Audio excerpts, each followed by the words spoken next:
Monsieur le maire, bienvenue dans C'est-à-dire. Vous allez inaugurer la maison de santé qui a ouvert le 9 février dernier au 59 boulevard Camélia. 7 médecins généralistes sont annoncés. Est-ce que c'est vraiment le cas? D'ailleurs, vous avez remarqué, ça a été ouvert le 9 février, on n'a pas fait l'inauguration avant les élections. C'est donc bien c'est noté. longtemps après les élections. Et donc, c'est bien qu'on ait un cabinet médical supplémentaire. C'est une bataille que l'on mène avec les médecins du service public de la ville, le CMS, mais aussi avec les médecins libéraux. Et ces jeunes médecins sont issus justement du travail fait avec les médecins libéraux de la ville, notamment le cabinet qui est à Victor Hugo. Gennevilliers est classé en zone d'intervention prioritaire par l'ARS. Autrement dit, c'est la reconnaissance officielle que la ville est un désert médical. Pourtant, la ville dispose de CMS, la ville multiplie les actions pour faire venir de nouveaux médecins. Alors, comment est-ce qu'on peut expliquer cette notion de désert médical?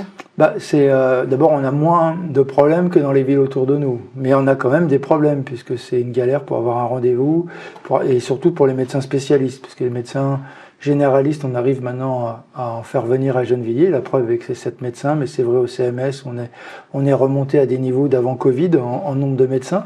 Donc ça s'est amélioré. Après, c'est la gestion par l'État de la filière médicale, hein, c'est-à-dire qu'on fait des numerus clausus trop importants. Il y a des choses de ce type qui sont faites et qui ne permettent pas l'installation.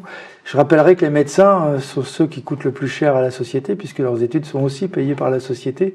Et donc le choix d'aller faire du secteur 2 plutôt que du secteur 1, ce n'est pas reconnaître l'investissement qu'ont fait tous les habitants du pays dans leurs études. C'est une accusation?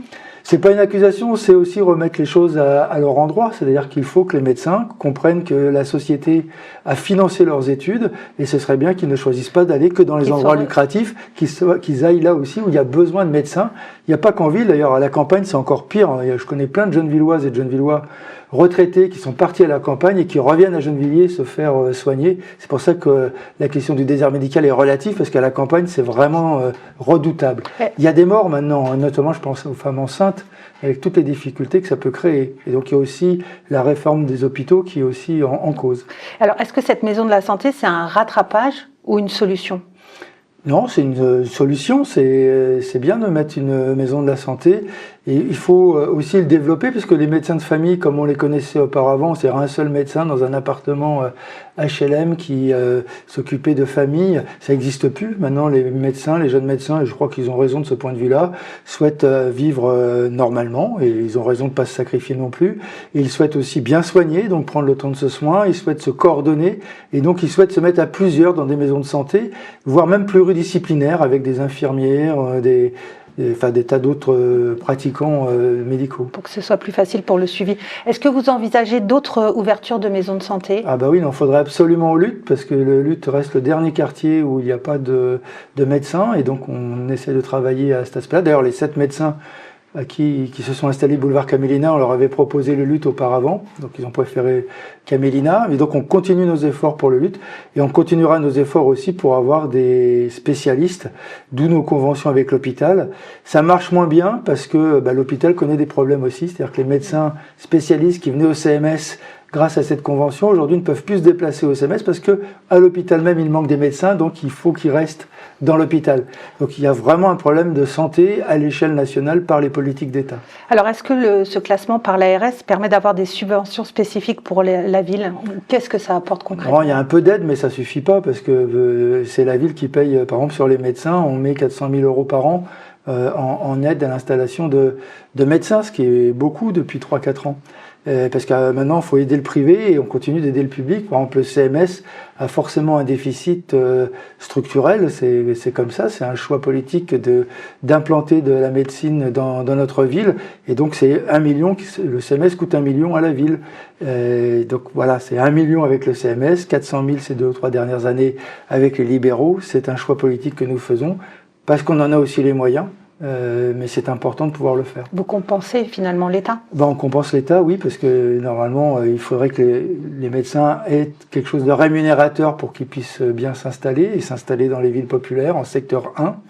Et puis, former davantage de personnes, c'est important. Un forum accès au bien-être et au droit se tient ce vendredi 17 avril sur le parvis de la mairie. Parce que l'accès aux soins, ça passe aussi par l'accès aux droits. Quel est le constat aujourd'hui à Gennevilliers ? Souvent, c'est le même problème d'ailleurs. Quand on n'a pas accès aux droits, on n'a pas accès aux soins, et ceux qui n'ont pas beaucoup d'accès aux soins ont des difficultés d'accès aux droits.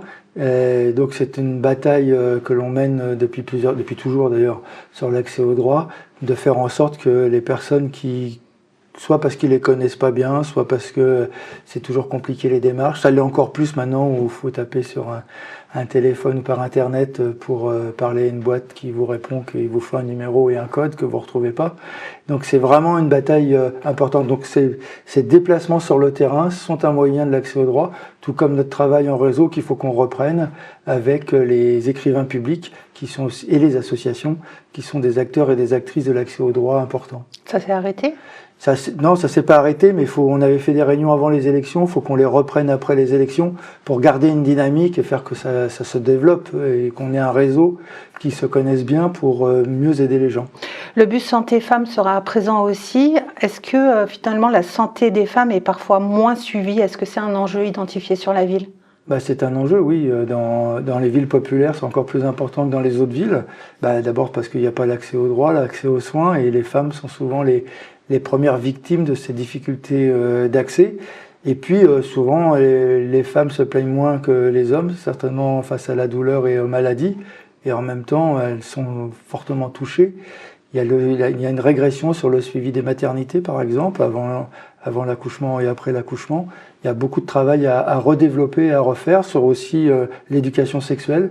On a l'espace santé jeune qui y contribue, le planning familial, mais les PMI aussi contribuent à ce genre d'activité. Mais on a encore beaucoup d'efforts à faire, malheureusement. On arrête là, on se retrouve la semaine prochaine dans C'est-à-dire.